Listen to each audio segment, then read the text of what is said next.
رب العالمين. وقال تعالى عز وجل في شان حبيبه ومحبوبه تعظيما وتكريما: إن الله وملائكته يصلون على النبي يا أيها الذين آمنوا صلوا عليه وسلموا تسليما. اللهم صل على سيدنا مولانا محمد وعلى آل سيدنا محمد. اللهم صل على سيدنا مولانا محمد وعلى آل سيدنا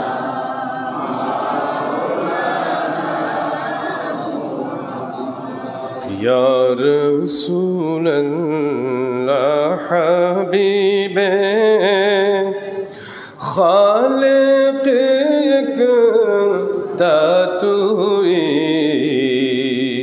برگزیدہ ذوالجلال پاک بے ہم تتوئی.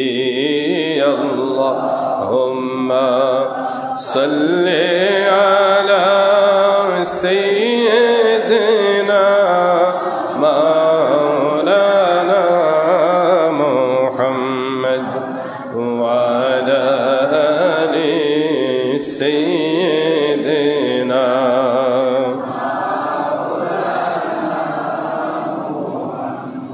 عم زادہ شاہ مردہ حضرات شیر خدا فخر فرزندہ بنیا دم صفی اللہ توئی. اللہم صلی علی سیدنا مولانا محمد وعلى آل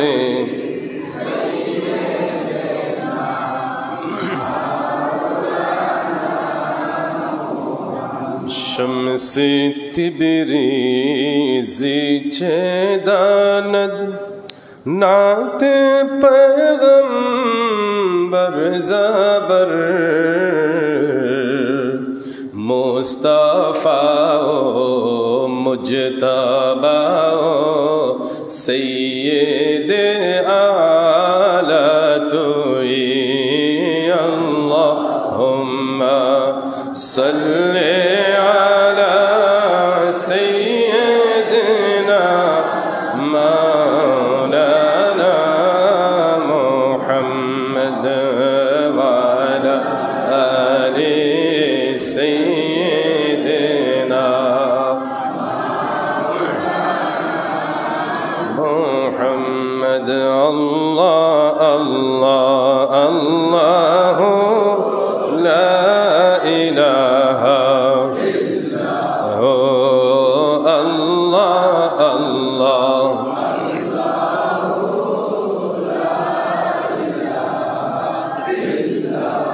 اول آخر سب کچھ جانے دیکھے بعید و قریب غیب کی خبریں دینے والا اللہ کا حبیب نبی جی. اللہ اللہ لا إله إلا هو الله الله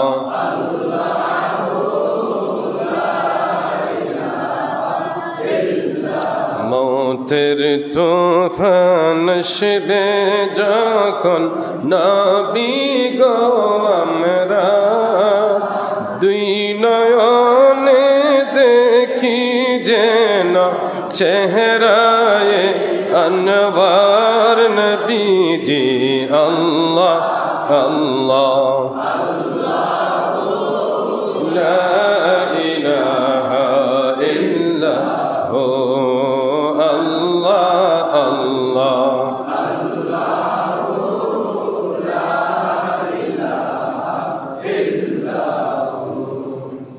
لا إله إلا الله لا إله إلا الله لا إله إلا الله لا إله إلا الله لا إله إلا الله محمد الله لا إله إلا الله لا إله إلا الله لا إله إلا الله سبحان الله والحمد لله ولا إله إلا الله سبحان الله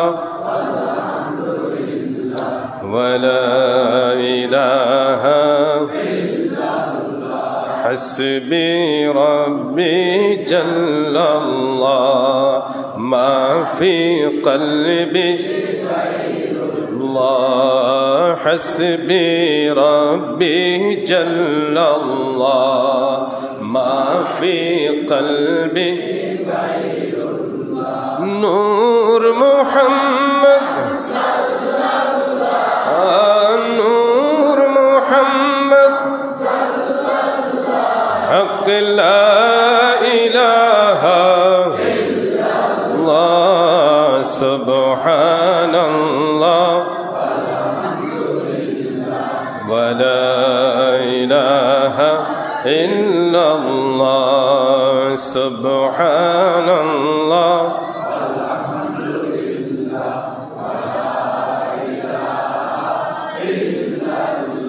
لا إله إلا الله محمد رسول الله صلى الله عليه وسلم الحمد لله আল্লাহ রাব্বুল আলামিন আহকামুল হাকিমিনের দরবারে আলী শানে অসংখ্য অগণিত শুকর ও সুজুদ জ্ঞাপন করছি, যিনি আমাদেরকে আজকের পবিত্র জুমার দিনে জুমার নামাজ আদায়ের উদ্দেশ্যে পবিত্র দেহ মনে পবিত্র নিয়তে তারই পবিত্র ঘর মসজিদে আসার বসার তৌফিক দান করেছেন। সেই মহান প্রতিপালকের শুকরিয়া আদায় করে সকলেই মহাব্বতে পড়ি আলহামদুলিল্লাহ। অসংখ্য অগণিত দুরুদ সালাম হুজুর নবী করিম রউফ রহিম সাল্লাল্লাহু তাআলা আলাইহি ওয়া আলিহি ওয়াসাল্লামের পাক দরবারে আল্লাহ তাআলা আমাদের দুরুদ সালামের নজরানা কবুল করুন, সকলে পড়ি আমিন। কুরআনে পাকে আল্লাহ রাব্বুল আলামিন জাল্লা মাজদুল কারীম ইরশাদ ফরমাচ্ছেন, ইন্না আরসালনাকা শাহিদান ওয়া মুবাশশিরান ওয়া নাযীরা। হে প্রিয় হাবিব, নিঃসন্দেহে আমি আপনাকে চাক্ষুষ সাক্ষী দাতা হিসেবে, জান্নাতের শুভ সংবাদ দানকারী হিসেবে এবং জাহান্নামের ভয় প্রদর্শনকারী হিসেবে পাঠিয়েছি।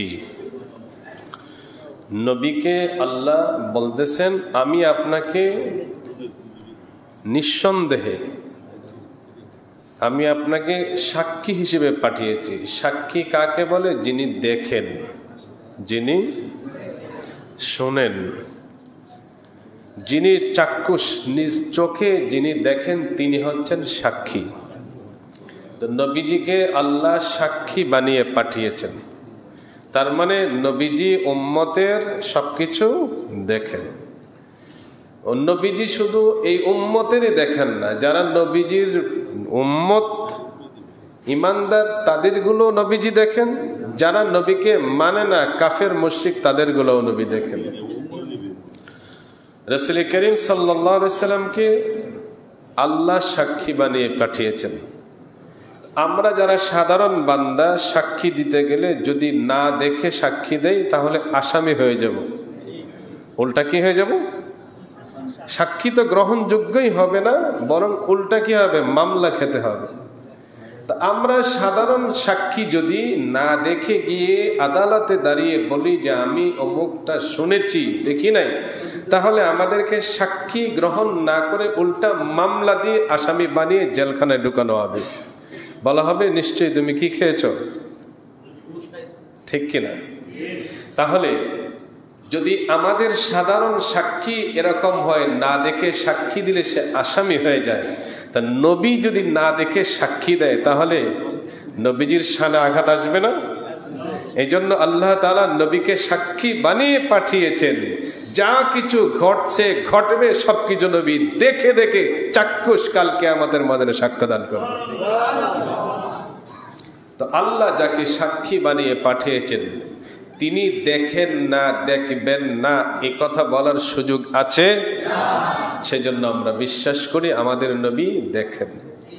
আল্লাহ ক্ষমতা দিয়েছেন, আল্লাহ দায়িত্ব দিয়েছেন। এই বিশ্বাস রাখার নাম ঈমান, এটার নাম ঈমান। আল্লাহ যেন এর উপর আমাদেরকে অটল অবিচল রাখেন, বলেন আমিন। নবীজিকে আল্লাহ বলতেছেন ওয়া মুবাশশিরান, এবং আমি আপনাকে শুভ সংবাদ দানকারী হিসেবে পাঠিয়েছি।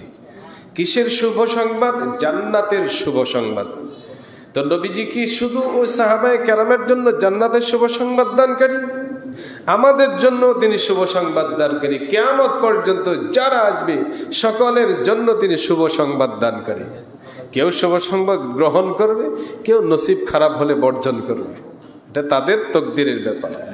তো নবীজি সবার জন্য শুভ সংবাদ দানকারী, ওয়ানাযীরান, এবং ভয় প্রদর্শনকারী। কিসের ভয়? জাহান্নামের ভয়। তো নবীজিকে আল্লাহ জান্নাতের শুভ সংবাদ দানকারী, জাহান্নামের ভয় প্রদর্শনকারী রূপে পাঠিয়েছেন। তাহলে নবীজি জান্নাতও দেখেছেন, জাহান্নামও শুধু দেখেননি, জান্নাত জাহান্নাম সবই তো নবীর সামনে তৈরি হয়েছে, সবকিছু নবীজির সামনে সৃষ্টি হয়েছে। এই জন্য নবীকে সবার আগে সৃষ্টি করা হয়েছে, যেন কুল কায়নাত আল্লাহ সৃষ্টি করবেন, আমার নবীর চোখের সামনে নবী দেখতে থাকবেন, আল্লাহ সৃষ্টি নবীজির সামনে করতে থাকবেন। তো রাসূল করিম রউফুর রহিম সাল্লাল্লাহু তাআলা আলাইহি ওয়াসাল্লাম ওনার তিনটি শান আল্লাহ বর্ণনা করে এরপরে ঈমানদারদেরকে বলছেন লিতুমিনু বিল্লাহি ওয়া রাসূলিহি, তোমাদের উপর ফরজ হচ্ছে আল্লাহর প্রতি ঈমান আনবে এবং তার রাসূলের প্রতি ঈমান আনবে। সুবহানাল্লাহ। এরপরে বলতেছে ওয়া তুআযিরুহু, এবং নবী পাক সাল্লাল্লাহু আলাইহি ওয়াসাল্লামকে সর্বোচ্চ ওনাকে সাহায্য করবে। সুবহানাল্লাহ। নবীজিকে সাহায্য করবে। ওয়া তুওয়াক্কিরুহু, এবং তাকে সর্বোচ্চ সম্মান দান করবে। সবার থেকে সম্মানিত সৃষ্টির মধ্যে আমাদের প্রিয় নবী সাল্লাল্লাহু আলাইহি ওয়াসাল্লাম, আর স্রষ্টা হিসেবে আল্লাহ সবার থেকে সম্মানীয় এবং সবচেয়ে মহান। তো রাসূল করিম রউফুর রহিম সাল্লাল্লাহু আলাইহি ওয়াসাল্লামকে আল্লাহ বলছেন কি করতে? সাহায্য করতে, ইজ্জত সম্মান করতে। এরপরে বলছেন ওয়াতুসাব্বিহুহু, এবং তোমরা আল্লাহর তাসবিহ পাঠ করবে, বুকরাতান ওয়া আসীলা, তোমরা সকাল এবং সন্ধ্যায়, সকালেও আল্লাহর তাসবিহ পাঠ করবে, সন্ধ্যায় আল্লাহর তাসবিহ পাঠ করবে, দিনে রাতে আল্লাহ রাব্বুল আলামিনের গুণগান করবে, আর নবীকে সাহায্য করবে এবং সর্বোচ্চ সম্মান করবে। আল্লাহ রাব্বুল আলামিন যেন আল্লাহর এই হুকুমকে আমাদেরকে মেনে চলবার এবং আমাদের আখিরাতের পথকে সুগম করবার তৌফিক দান করেন। সকলে পড়ি আমিন। নবী করিম রউফুর রহিম সাল্লাল্লাহু আলাইহি ওয়াসাল্লাম হিজরত করে যখন মদিনায় গেলেন, নবীজির উট কাসওয়া গিয়ে হযরত আবু আইয়ুব আনসারী রাদিয়াল্লাহু আনহুর বাড়ির সামনে থামলেন। গত জুমায় আমরা জেনেছিলাম যে সেই বাড়ি আবু আইয়ুব আনসারীর বাড়ি নয়, এটা নবীজির বাড়ি। বাড়ি কার? নবীজির। নবীজির বাড়ির সামনে নবীজির উট গিয়ে থামলেন। এটাও আমরা হৃদয়ঙ্গম করে নিয়েছি, বুঝে নিয়েছি, যখন নবীর উট নবীর বাড়ি চিনে তখন স্বয়ং নবী নবীর উম্মতকেও চিনে। নবীর উট যখন নবীর বাড়ি চিনে, বলতে হয় নাই, দড়ি টেনে টেনে নিতে হয় নাই, বরং নবী বলছেন উটের লাগাম ছেড়ে দাও, দড়ি ছেড়ে দাও, উট যে ঘরের সামনে গিয়ে থামবে ওই ঘরে আমি মেহমান হব। উট যেতে যেতে নবীজির ঘরের সামনে গিয়ে থামলেন। যে নবীজির জন্য ঘর বানিয়ে রেখেছিলেন 1000 বছর আগে বাদশাহ তুব্বা হিমিয়ারি। তুব্বা হিমিয়ারি ইন্তেকালের আগে ওনার ইচ্ছা ছিল যে আমি নবীজির জমানা পর্যন্ত যদি বেঁচে থাকি তাহলে ওনার কাছে ইসলাম কবুল করব, ওনার উজিরে আজম হব, ওনার সাহায্যকারী হব, সামনে পিছনে সর্বদিক থেকে ওনার দুশ্মনের সাথে আমি লড়ব এবং ওনার চাচাতো ভাই হযরত আলীর গোলামিও করব। সুবহানাল্লাহ। তো বাদশাহ তুব্বা হিমিয়ারি কেমনে জানলো যে ওনার চাচাতো ভাই হবে হযরত আলী? উনি একটা শের লিখে গেছেন, কবিতা, সেটা আরেকদিন আপনাদেরকে শোনাবো, আমি বাংলাটা বলে দিলাম। তো হযরত আলী কারামাল্লাহু ওয়াজহাহুল কারিমের কথাও আগেই তিনি বলে দিয়ে গেছেন।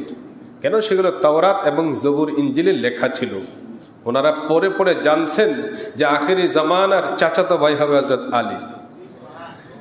তো সেই বাদশাহ তুব্বা হিমিয়ারি উনি যখন দেখলেন যে বয়স শেষ প্রায়, আমি আর কি করতে পারবো না, দুনিয়াতে হয়তো বেশি দিন বেঁচে থাকবো না, তখন নবীজির বরাবর একটা চিঠি এবং ওই কবিতা লিখে দিয়ে গেছেন, যখন নবীজি হিজরত করে এখানে আসবেন তখন আমার ইসলাম কবুলের বিষয়টা এবং আমার এই কবিতাটা নবীজির খেদমতে পেশ করে দেবেন।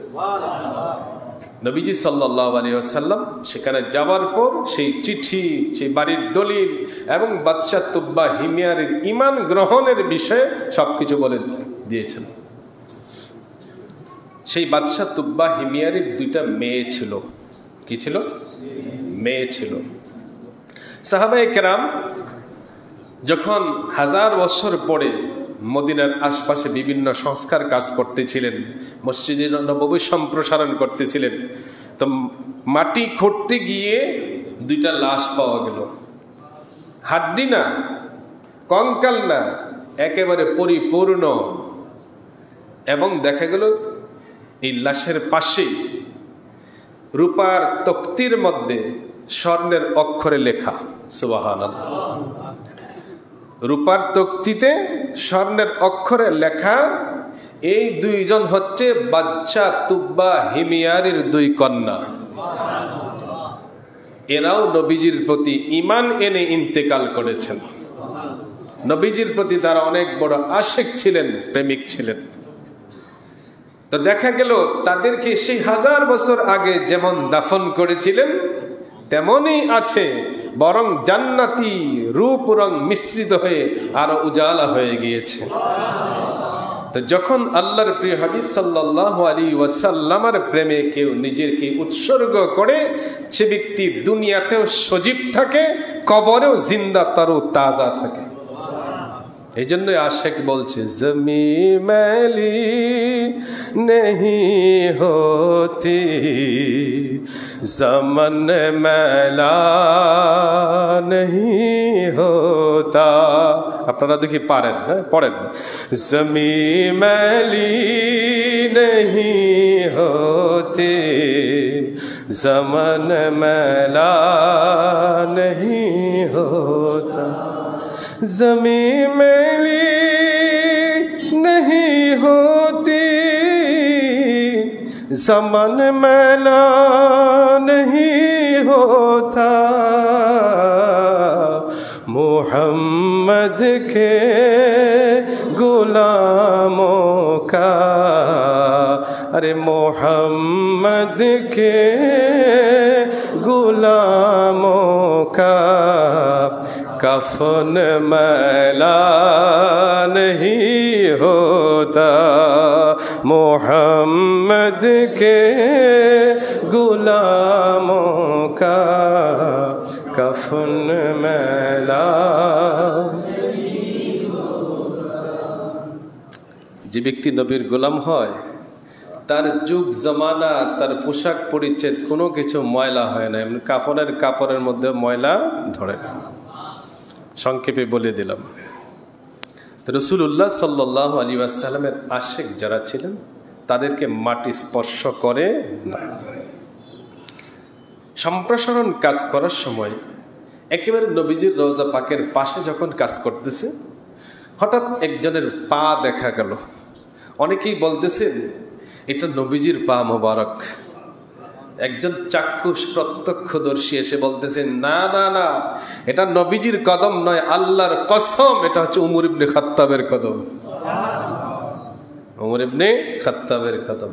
যিনি দেখেছেন তিনি বলছেন যে উমর ইবনে খাত্তাব রাদিয়াল্লাহু আনহুর পায়ে এমন ছিল।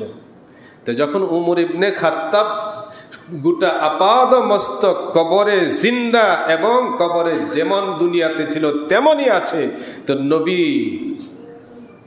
নবী যেমনই ছিল তেমনই আছে। আমরা সেই নবীকে ভালোবাসবো এবং নবীর সুন্নাহ মোতাবেক আল্লাহর হুকুম মেনে চলবো ইনশাআল্লাহ। দেহ পচে যাক, এটা স্বাভাবিক নিয়ম, আর দেহ অক্ষত থাকা এটা হলো বিশেষ নিয়ম, আল্লাহর বিশেষ অনুগ্রহ। যখন মাটিতে বীজ বপন করা হয়, বীজটা কি হয়ে যায়? পচে নষ্ট হয়ে যায়। আবার কি গজায়? নতুন চারা গজায়। তো যদি বীজ মাটিতে না মিশে, বীজ নষ্ট, চারা উৎপাদন এমনি ধ্বংস হয়ে যাবে। তো প্রত্যেক বীজ যেটা সার আছে, ভালো আছে, সেই বীজ মাটিতে রোপণ করলে বীজ নিজে ধ্বংস হয়ে যায়, কিন্তু সুন্দর একটা গাছ উপহার দিয়ে যায়। ঠিক মুমিন বান্দা যখন দুনিয়া থেকে বিদায় হয়ে যায়, তখন দুনিয়া থেকে সে বিদায় হয়ে কবরে যায় ঠিকই, মাটির সাথে দেহটা মিশে যায় ঠিকই, কিন্তু ইমানদার বান্দার অস্তিত্ব মাটির সাথে মিশে যায় না। সে ব্যক্তির ফল আবার জান্নাতে গিয়ে কি বৃক্ষ গজিয়ে ওঠে। সেজন্য আমরা মরবো একদিন, দুনিয়া থেকে একদিন চলে যাবে, এতে কোনো সন্দেহ নেই। কিন্তু আল্লাহর কাছে প্রার্থনা থাকবে আল্লাহ যেন আমাদের মৌত ইজ্জতের সাথে ঈমানের সাথে দান করে, বলেন আমিন। হাদিসে পাক আলোচনার বিষয়বস্তু অনেকগুলো এসেছে, আমরা সংক্ষেপে কয়েকটি বিষয় আমরা জেনে ইনশাআল্লাহ আমরা আমল করার চেষ্টা করব। আল্লাহ আমাদেরকে তৌফিক দান করুন, সকলে পড়ি আমিন।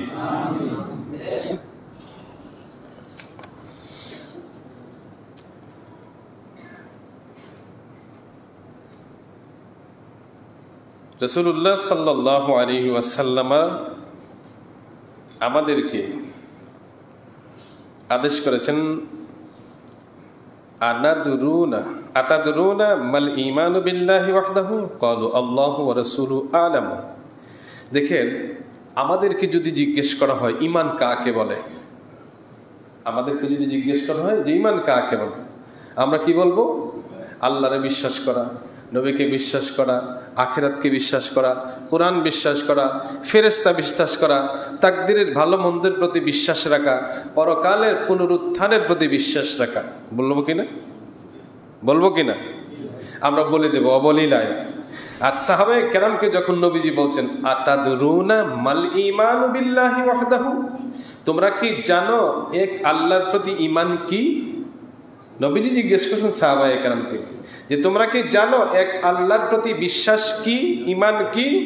সাহাবায়ে কেরাম কি বলছেন? ক্বালু আল্লাহু ওয়া রাসূলুহু আ'লামু, আল্লাহ এবং তার রাসূলই উত্তম জানেন। আমরা সরাসরি বলে দিতাম, হ্যাঁ এই বলাটাও কি না মিথ্যাও নয়, অপরাধও নয়, কিন্তু যখন নবীজি জিজ্ঞেস করে তখন নবীজির কাছে সুপর্দ করে, এটা হচ্ছে আদব, এটা হচ্ছে মহব্বত। আপনি যদি বলেন আল্লাহর প্রতি বিশ্বাস করা, রাসূলুল্লাহর প্রতি বিশ্বাস করা, সমস্ত নবী রাসূলকে মানা, বিশ্বাস করা, ঈমান বলা হয়ে যাবে। কিন্তু যখন নবীজি জিজ্ঞেস করেছেন তখন সাহাবায়ে কেরামের আদব কত চমৎকার। সাহাবায়ে কেরাম বলছে ইয়া রাসূলুল্লাহ আল্লাহ এবং আল্লাহর রসুল আপনি সবচেয়ে বেশি ভালো জানেন। এটার নাম আদব, শিষ্টাচারিতা, ভদ্রতা। তারপরে নবীজি বলছেন কলা শাহাদাতু আল্লাহ ইলাহা ইল্লাল্লাহু ওয়া আন্না মুহাম্মাদার রাসূলুল্লাহ। নবীজি বলছেন এক আল্লাহর প্রতি। প্রথমে প্রশ্নটা দেখেন আর জবাবটা দেখেন। আপনি আমি এখন বিভিন্ন ফিতনার মধ্যে পড়ে যাচ্ছি। হাদিস শরীফ অত্যন্ত চমৎকার। নবীজি প্রশ্ন করেছেন এক আল্লাহর প্রতি ঈমানের ব্যাপারে। বলছেন এক আল্লাহর প্রতি ঈমান কি জানো? উত্তর দিচ্ছেন কি যে শাহাদাতু আল্লাহ ইলাহা ইল্লাল্লাহ, এই মর্মে সাক্ষ্য দেওয়া যে আল্লাহ ছাড়া কোনো উপাস্য নেই, ওয়া আন্না মুহাম্মাদার রাসূলুল্লাহ, এবং নিঃসন্দেহে মুহাম্মদ সাল্লাল্লাহু আলাইহি ওয়াসাল্লাম আল্লাহর রাসূল। তো আল্লাহর একত্ববাদ, নবীজির রিসালাত, দুইটাকে একত্র করে যখন মানবে তখন সাক্ষ্য গ্রহণযোগ্য, তখন ঈমান গ্রহণযোগ্য হবে। এর আগে ঈমান গ্রহণযোগ্য হবে না। আবারও বলছি, সাহাবায়ে কেরামকে নবীজি প্রশ্ন করেছেন এক আল্লাহর প্রতি ঈমান কাকে বলে? সাহাবায়ে কেরাম বলছে ইয়া রাসূলুল্লাহ, আমরা জানি না, আপনি জানেন আর আল্লাহ জানেন। যখন আল্লাহ এবং রসুলের কাছে সুপর্দ করে দিয়েছেন তখন নবীজি উত্তর দিচ্ছেন কোন প্রশ্নের? যে এক আল্লাহর প্রতি ঈমান কি, এক আল্লাহর প্রতি ঈমান কি, সেটার উত্তরে নবী বলতেছেন আল্লাহকে মানা কি হিসেবে? একমাত্র উপাস্য হিসেবে, এবং নবীকে মানা তার প্রিয় রসুল হিসেবে। তা আল্লাহকে একমাত্র উপাস্য এবং নবীকে তার রসুল মানা হচ্ছে আল্লাহকে এক মানা। আল্লাহকে, কারণ নবীকে না মানলে আল্লাহকে মানার হবে না। কারণ নবীকে তো, আল্লাহকে তো কেউ দেখেননি, আল্লাহকে আমাদের নবী ছাড়া কেউ দেখেনি, সুতরাং নবীকে মানা ছাড়া আল্লাহকে মানা হবে না। সেজন্য প্রশ্ন ছিল এক আল্লাহর প্রতি ঈমান কি? জবাব দিয়েছেন আল্লাহকে উপাস্য হিসেবে মানা এবং নবীকে রসুল হিসেবে মানা, দুইটা একসাথে। আমাদের দেশে অনেকেই বলে যে মুহাম্মদ রাসূলুল্লাহ না বললেও কালিমা হয়ে যাবে। কালিমা হবে কিন্তু ঈমান হবে না। কালিমা অর্ধেক হবে কিন্তু ঈমানদার হবে না। আল্লাহ রাব্বুল আলামিন যেন আমাদেরকে বুঝার তৌফিক দান করেন, বলুন আমিন। পরবর্তী হাদিস হযরত আবু হুরায়রা থেকে ক্বালা উমিরতু আন উকাতিলান নাস হাত্তা ইয়াশহাদু আল্লা ইলাহা ইল্লাল্লাহ ওয়া ইউমিনু বি ওয়া বিমা জিতু বিহি ফাইদা ফাআলু যালিকা আসামু মিন্নি দিমাআহুম ওয়া আমওয়ালাহুম ইল্লা বিহাক্কিহা ওয়া হিসাবুহুম আল্লাহ। আগের হাদিস শরীফ গেছে বুখারী শরীফে, এটি হচ্ছে মুসলিম শরীফের হাদিস।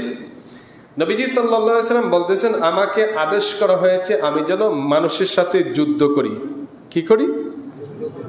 যুদ্ধ করি। কিসের জন্য? যতক্ষণ পর্যন্ত তারা এই সাক্ষ্য দেয় যে আল্লাহ ছাড়া কোনো উপাস্য নাই, আল্লাহ ছাড়া কোনো উপাস্য নাই, এই কথার সাক্ষ্য দেওয়ার আগ পর্যন্ত আমি তাদের সাথে যুদ্ধ করব। যখন বলবে আল্লাহ ছাড়া কোনো উপাস্য নাই, আমার কোনো যুদ্ধ নেই। চেষ্টা, এখানে যুদ্ধ মানে হচ্ছে চেষ্টা। যুদ্ধ মানে আবু জাহেল জীবনে কালিমা পড়ে না। আবু জাহেলকে নবীজি মারছে? মারেনি। অনেকে অপব্যাখ্যা করে কোরআনের, অনেকে অপব্যাখ্যা করে বলে কোরআনে একটা আয়াত আছে যে ফাকতুলুহুম হাইসু ওয়াজাদতুমুহুম, তাদেরকে সেখানে হত্যা করো যেখানেই পাও। এই আয়াতটা দিয়ে একজন ব্যক্তির নাম বললাম না, আপনারা সার্চ করে নিয়ে, আর যদি ব্যক্তিগত ব্যাপারে পারেন যোগাযোগ করবেন আমার সাথে। সে বলতেছে এই কোরআনটা সন্ত্রাসীদের কিতাব। নাউজুবিল্লাহর আওয়াজটা ইমানদারের মতো হয় না। এই আয়াত দিয়ে বোঝাচ্ছে যে ফাকতুলুল মুশরিকিনা হাইসু ওয়াজাদতুমুহুম, মুশরিকদেরকে যেখানে পাও সেখানে হত্যা করো। আয়াত তো ঠিক আছে, আয়াত কোরআনে আছে। তো এখন এই আয়াত নিয়ে যদি সামনে গিয়ে বলে তুই মুশরিক, মার ওরে, এটা কি হবে? এটা রাসূলের বিধান নয়। এই আয়াত নাজিল হয়েছে স্পেশালি যুদ্ধের ময়দানের জন্য। যুদ্ধ চলাকালীন কাফির মুশরিকদের সাথে যখন যুদ্ধ চলমান থাকবে তখন সে তোমার বাপ হলেও ছাড় দেওয়া যাবে না, তোমার ভাই হলেও ছাড় দেওয়া যাবে না, তোমার ভাতিজা ভাগিনা হলেও ছাড় দেওয়া যাবে না। সে যখন মুশরিক বা যুদ্ধ শুরু হয়েছে, যুদ্ধের ময়দানে সবাইকে কি করো? কতল করো। এটা হচ্ছে কোরআনের আয়াতের মূল উদ্দেশ্য। কিন্তু সে ব্যক্তি সেটাকে প্রয়োগ করতেছে কিভাবে? যে বলতেছে দেখো কোরআনে বলে দিয়েছে মুশরিকদেরকে যেখানে পাও সেখানে হত্যা করো, আমেরিকায় পাইলে আমেরিকায়, ফ্রান্সে পাইলে ফ্রান্সে, ইটালিতে পাইলে ইটালিতে, অস্ট্রেলিয়াতে পাইলে অস্ট্রেলিয়াতে, পাকিস্তানে পাইলে পাকিস্তানে, ইন্ডিয়াতে পাইলে ইন্ডিয়াতে, বাংলাদেশে পাইলে বাংলাদেশে। সুস্পষ্ট কোরআনের অপব্যাখ্যা এটা। এই অপব্যাখ্যার কারণে কি প্রমাণ করতে পারছে? এই কোরআনটা কি সন্ত্রাসীদের কিতাব। নাউজুবিল্লাহ। সে স্পষ্ট বলছে এই কোরআনটা সন্ত্রাসীদের কিতাব। লা হাওলা ওয়ালা কুওয়াতা ইল্লা বিল্লাহ। অথচ এই কোরআনের প্রত্যেকটা হরফের ব্যাপারে আল্লাহর চ্যালেঞ্জ, লা রাইবা ফিহি, এতে কোনো সন্দেহ নেই। এভাবে কি করে প্রত্যেক জামানায় মানুষ কোরআনের অপব্যাখ্যা করে করে মানুষকে ইসলাম থেকে উল্টা দিকে নিয়ে যায়। ঠিক ইমানের ব্যাপারে, কালিমার ব্যাপারেও একদল অপব্যাখ্যা করে বুঝাতে চায় যে শুধু লা ইলাহা ইল্লাল্লাহ পড়লেই কি হয়ে যাবে, মুহাম্মদ রাসূলুল্লাহ পড়ার দরকার নাই। হ্যাঁ, হাদিস শরীফে এটা এসেছে, এটাও মুসলিম শরীফে এসেছে যে কুলু লা ইলাহা ইল্লাল্লাহ তুফলিহুন, তোমরা বলো আল্লাহ ছাড়া কোনো উপাস্য নাই, তোমরা সফলকাম হয়ে যাবে। এবং আরেকটি হাদিস শরীফ আছে, নবীজি বলছেন আমি কি তোমাদেরকে শুভ সংবাদ দেব না? তা সাহাবায়ে কেরাম বলছে অবশ্যই ইয়া রাসূলুল্লাহ। তখন নবীজি বলছেন মান ক্বালা লা ইলাহা ইল্লাল্লাহ দাখালাল জান্নাতা, যে ব্যক্তি বলবে আল্লাহ ছাড়া কোনো উপাস্য নাই সেই জান্নাতে প্রবেশ করবে। তো মুহাম্মদ রাসূলুল্লাহ তো এই কালিমার মধ্যে নেই, কিন্তু আমার প্রিয় নবী সাল্লাল্লাহু আলাইহি ওয়াসাল্লাম ওই দুইটি হাদিসকে তারা উপস্থাপন করে এই হাদিসটাকে গোপন করতেছে। এটার নামই অপব্যাখ্যা। আমাদের কি কি করতে, সবগুলোকে সামনে এনে যেটা সবার জন্য সুন্দর এবং প্রযোজ্য সেটা উপস্থাপন করতে হবে। নবীজি বলছেন আল্লাহ ছাড়া কোনো উপাস্য নেই এবং মুহাম্মদ সাল্লাল্লাহু আলাইহি ওয়াসাল্লাম নিঃসন্দেহে আল্লাহর রাসূল, এই সাক্ষ্য দিলেই হবে পরিপূর্ণ ঈমান। এছাড়া শুধু লা ইলাহা ইল্লাল্লাহ পড়লে, মুহাম্মদ রাসূলুল্লাহ বাদ দিলে ঈমানদার হওয়া যাবে না। ঠিক এখানেও কালা উমিরতু উকাতিলান নাসা, মানুষের সাথে যুদ্ধ করতে আদিষ্ট হয়েছে। এই যুদ্ধ মানে হচ্ছে প্রচেষ্টা চালিয়ে যাওয়া। নবীজি সর্বশেষ পর্যন্ত আবু জেহেলকে ইমানের দাওয়াত দিয়েছেন, চেষ্টা করেছেন সেজন্য কালিমা পড়ে।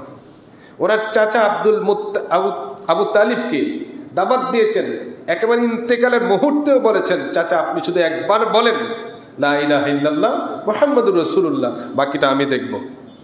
তখনও তিনি কি করেন নাই, কালিমাটা প্রকাশ্য পড়েননি। এই যে চেষ্টা, এটার কথা বলা হয়েছে আমি সর্বাত্মক চেষ্টা করব। যখন সে কালিমা পড়বে বাস সবকিছু আমার থেকে কি হয়ে যাবে, মুক্ত হয়ে যাবে। এরপরে রাসূলুল্লাহ সাল্লাল্লাহু আলাইহি ওয়াসাল্লাম বলছেন ওয়ায়ুমিনু বি, এবং তারা আমার প্রতি ঈমান আনবে। কি করবে? আমার প্রতি। কার প্রতি? রাসূলুল্লাহর প্রতি। এখানেও কালিমা দেখেন, এক নম্বর আছে ইয়াশহাদু আল্লাহ ইলাহা ইল্লাল্লাহ, সাক্ষী দিবে যে আল্লাহ ছাড়া কোনো উপাস্য নেই। এরপর ওয়ায়ুমিনু বি, এবং আমার প্রতি ঈমান আনবে, বিশ্বাস করবে, নবীজির প্রতি ঈমান আনতে হবে। ওয়া বিমা জিতু বিহি, এবং আমি যা কিছু নিয়েছি সবগুলোর উপর ঈমান আনতে হবে। তাহলে আল্লাহর প্রতি, নবীর প্রতি, নবী যা নিয়ে এসেছেন তার প্রতি ঈমান না আনলে ঈমান হবে না। কেউ যদি লা ইলাহা ইল্লাল্লাহ মুহাম্মাদুর রাসূলুল্লাহ পাঠ করে কালিমা হয়ে গেছে, এখন যদি বলে কোরআন মানি না, কি হবে? ঈমান থাকবে? সে তো কালিমা পুরোপুরি পড়ছে। তো কালিমা পুরোপুরি পড়ার পরেও যদি কোরআনকে আল্লাহর কিতাব না মানে ঈমানদার। কোরআনও মানলাম, কালিমা সম্পূর্ণ বিশ্বাস করলাম, মনে মানে বিশ্বাস করে পাঠ করলাম, এখন যদি বলে মুসা কালিমুল্লাহকে মানি না, হবে ঈমানদার? হবে না। তো যখন মুসা আলাইহিস সালামকে না মানলে ঈমানদার হয় না, তো মুহাম্মদ রাসূলুল্লাহকে যদি না গ্রহণ করে ঈমান কখনোই হবে না। এগুলো হচ্ছে অপব্যাখ্যা। সেজন্য এই অপব্যাখ্যাকারীদের থেকে আল্লাহ যেন আমাদেরকে হেফাজত করেন, সকলে পড়ি আমিন। এরপরে নবীজি বলছেন ফাইদা ফাআলু, যখন তারা সে কাজগুলো করবে, যালিকা আসামু মিন্নি দিমাআহুম ওয়া আমওয়ালাহুম, তখন তাদের জান মাল আমার থেকে নিরাপত্তা লাভ করবে, আমি তাদের জানমালের ক্ষতি করব না। ইল্লা বিহাক্কিহা ওয়া হিসাবুহুম আলাল্লাহ, তবে অন্তরের ব্যাপার, কেউ মুখে কালিমা পড়ছে, মুখে সব স্বীকার করছে কিন্তু অন্তরে সেটা গ্রহণ করে না। নবীজি বলছেন ওয়া হিসাবুহুম আলাল্লাহ, ওই যারা অন্তরের ভিতরে অন্য কিছু গোপন রাখছে তাদের হিসাব আল্লাহর কাছে। অন্তরের বিষয়ে আমার কোনো জবাবদিহিতা নেই। আমার কাছে আসবে জাহেরি প্রকাশ্য যে কথাগুলো, সেগুলো নিয়ে আমি কি করব? তাদেরকে গ্রহণ করব বা বর্জন করব। অন্তরে কোনো কিছু থাকলে ওটা দেখার দায়িত্ব আমার নয়, ওটা আল্লাহর হাতে সুপর্দ। ঠিক আমাদেরও উচিত আমাদের যত জাহেরি বাতিনি বিষয় আছে সবগুলোকে আমাদের আল্লাহর হাতে সুপর্দ করে দেওয়া। যেটা সম্ভব প্রকাশ্য আছে সেটা সমাধান করব, বাকি যেগুলো ভিতরে ভিতরে থাকে এগুলো গুনগুন করার দরকার নেই, সেগুলো আল্লাহ এবং রসুলের হাতে সুপর্দ করে দেবো। ঠিক কিনা? তো আমরা আজকে আরেকটি গুরুত্বপূর্ণ বিষয় আপনাদের খেদমতে পেশ করব। বাকি হাদিসে পাক থেকে ইনশাল্লাহ আলোচনা আমরা আরো শুনে আমাদের ইমানকে তাজা করব এবং স্বচ্ছতার সহিত ইয়াকিনের সহিত আল্লাহর ইবাদত করব। আমাদের মসজিদ কমিটির মেয়াদ